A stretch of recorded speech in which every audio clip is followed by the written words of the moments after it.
मैं doctor OP Chaudhary. आज की मीटिंग हमने पंचमुखी में रखी है। इसका मेन उद्देश्य है कि जो भी आज देश में कुरीतियाँ फैल रही हैं उसके बारे में कोई भी पार्टी ना ही अपोजिशन कुछ नहीं कहती। सबसे बात आती है जो एक नया कानून आज ही चलाया जिसका नाम है ट्रेनिंग। जब भी अभी आज कोई एम्प्लॉय लगेगा तो वो सबसे पहले ट्रेनिंग लगेगा। इस हिमाचल प्रदेश में कुछ ऐसे हम लोग जो छोटे तबके के लोग थे, SC ST OBC के लोग थे, वही लोग जो थे वो फौज में जाते थे। तो आज उन्होंने क्या करा कि एक ऐसी पॉलिसी चला दी जो 20-25 साल सर्विस करते थे बेचारे, उनका घर सुधर जाता था, उनके बच्चे कुछ पढ़ लिख जाते थे। तो इन्होंने क्या करा, उस जॉब को क्या एक अग्निवीर बना दिया। और उसके साथ साथ ही स्टेट गवर्नमेंट की जो जॉब होगी उसमें क्या एक निकाल दिया कि ट्रेनिंग होगा वो। तो ये लोग किसके लिए सब कुछ कर रहे हैं? ये सब लोग कुछ जो भी कर रहे हैं वो SC ST OBC के लिए कर रहे हैं। मगर आज मुझे दुख की बात यह है कि आज 70% का OBC जो है वो चुपचाप ऐसे सोया हुआ है, पता नहीं कौन सा भगवान उनका उतर के आएगा और उनकी कंडीशन को सुधारेगा। सबसे पहले दूसरी बात यह है कि जो 27% आरक्षण, OBC का आरक्षण जो 2006 में लागू हो गया था, सभी स्टेटों ने लागू कर दिया, मगर हिमाचल प्रदेश गवर्नमेंट ने उसे लागू नहीं किया। तो मेरा यही है कि इस आरक्षण को लागू करो वरना कुर्सी खाली करो। SC ST OBC का जो 1,43,000 जो बैकलॉग पड़ा है उसको जल्दी से जल्दी भरा जाए। नंबर 3 पर ये बात आती है कि जो भी हमारा एजुकेशन अधिकार है, जो संवैधानिक अधिकार है, उसको गवर्नमेंट छीनने की कृपा ना करें। जल्दी से जल्दी उन प्राइमरी स्कूलों को जो आज बंद कर दिए गए हैं, उसमें ये नहीं है कि गरीब लोग बच्चे जो हैं वो अगर छोटे छोटे बच्चे होते हैं, अगर उनको 1-2 किलोमीटर दूर जाना पड़ा तो उन बच्चों का क्या हाल होगा। हार करके वो लोग जो है बच्चों को पढ़ाना जो है स्कूल में बंद कर देंगे। इसके साथ साथ जो ये दूसरा जो आप लोगों ने काला कानून चला दिया जो ट्रेनिज वाला, उसको इमीडिएटली वापस लिया जाए, नहीं तो हम विधानसभा का घेराव करेंगे। उसके साथ जो है जो नशा, आज नशे की जब हम न्यूज देखते हैं तो किसी MP के लड़के जो हैं वो नशा बेच रहे हैं, किसी MLA के लड़के नशा बेच रहे हैं। तो ऐसे लोगों को एक ऐसा कानून बनाया जाए कि उनको अगर उनका क्राइम जो है वो सिद्ध होता है तो उनको उसी टाइम फांसी दी जाए। ये छोटी मोटी बात नहीं है। जिस घर में ही अगर नशा एक बार चला गया, उनकी जो नस्लें हैं वो हमेशा हमेशा के लिए नपुंसक हो जाती हैं।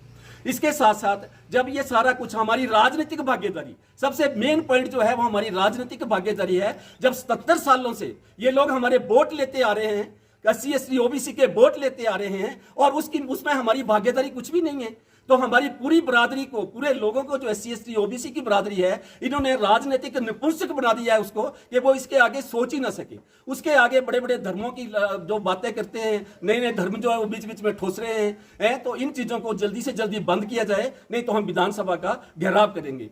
आज ये बहुजन समाज पार्टी एक ऐसी पार्टी है जो हम लोगों को आगे आने का मौका देती है। तो मेरी सभी भाइयों से अपील है, जितनी भी हमारी कास्टें हैं, स्वर्ण कास्टें हैं, जो छोटी मोटी जो भी कास्टें हैं, उनको आह्वान किया जाता है, उनसे प्रार्थना की जाती है कि आप सभी जो हैं वो बहुजन समाज पार्टी में इंटर करें और इस पार्टी को आगे लेके जाएं, जिससे आपको टिकट मिलेगी, आपको सत्ता में बैठने की भागीदारी मिलेगी, आप इस देश के हुक्मरान बनेंगे।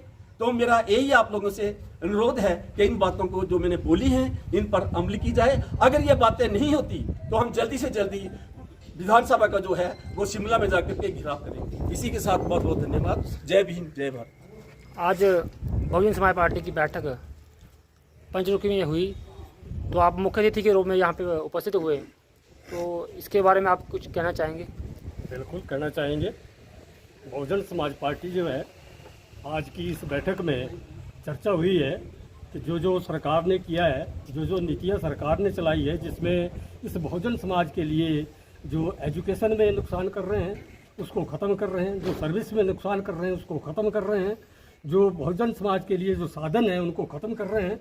इन सब के ऊपर जो है बहुत बड़ी चर्चा आज की इस बैठक में हुई है। और इस बैठक में ये फैसला लिया गया है कि बहुजन समाज पार्टी घर घर में जा कर के जो है इनकी नीतियों को उजागर करेगी और बहुजन समाज के साथ उनको जोड़ के इन नीतियों के खिलाफ जो है इस समाज को खड़ा करेगी और इसके खिलाफ जो है हर घर घर में जा कर के इस आंदोलन को चला करके, और इस कांगड़ा जिला से हम 15 की 15 विधानसभाओं में इन दोनों पार्टियों को, कांग्रेस और बीजेपी को, जो एक समान इस पर चली हुई है, हम इनको उखाड़ के फेंक के दूर करेंगे और बहुजन समाज की सत्ता को स्थापित करेंगे, जो कि बहन जी की रहनुमाई में पूरे देश में चला हुआ है।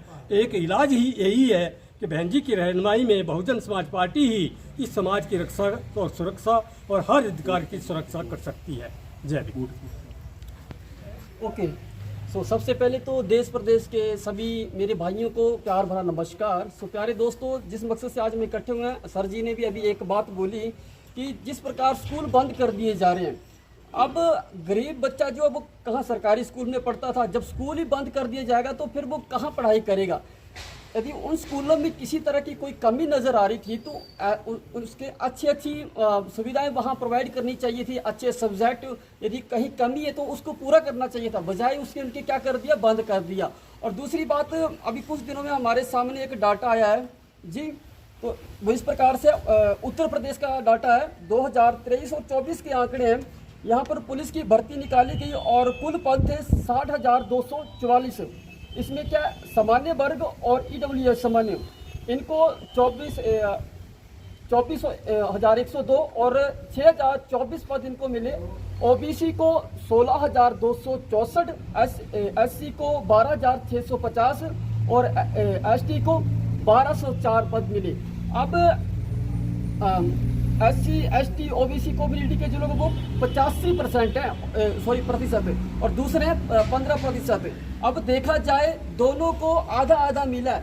सबसे ज़्यादा जो आरक्षण है वो किसको मिलना चाहिए, क्या बोलते हैं आप सभी लोग? SC, OBC जो 85% लोग उनको मिलना चाहिए ना, तो क्या है, इन्होंने आधा आधा बांट दिया है। ठीक है, 15% उनको 30% और 85 वालों को 30%। तो देश में कितनी बड़ी धांधली हो रही है, ये सब बातें हमें देखनी चाहिए। और आने वाले समय में मैं हर एक भाई बहन से यही कहता हूँ, सही सरकार का चयन करें।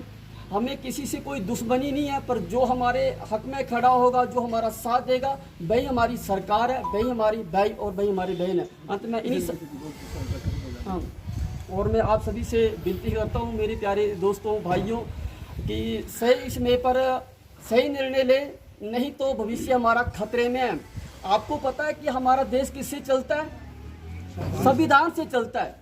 और आने वाले समय में इस संविधान को बदलने की प्लानिंग बनाई जा रही है। यदि 2022 में यदि सीटें 400 पार हो जाती तो संविधान की धज्जियां उड़ा दी जाती। और संविधान हमें समानता का अधिकार देता है। आज संविधान ही यदि मैं बोल रहा हूँ तो ये संविधान मुझे इजाज़त देता है, नहीं तो पहले क्या था, किसी भी व्यक्ति को, सभी व्यक्ति को बोलने का अधिकार नहीं था। आज यदि छोटे से लेकर बड़ा तबके को बोलने का अधिकार है तो ये संविधान की देन है। और जिस दिन संविधान बदल दिया जाएगा ना, तो हमारे मुंह बंद हो जाएंगे। यदि संविधान को बचाना है तो BSP को अपनाना है। जन जन की यही पुकार, अब की बार BSP सरकार। धन्यवाद। जय हिंद, जय भारत। जय भीम, जय भारत, जय संविधान। संविधान को बचाना है तो बहुजन समाज पार्टी को लाना होगा। बहन मायावती जी का समर्थन करना होगा। जय भीम, जय भारत।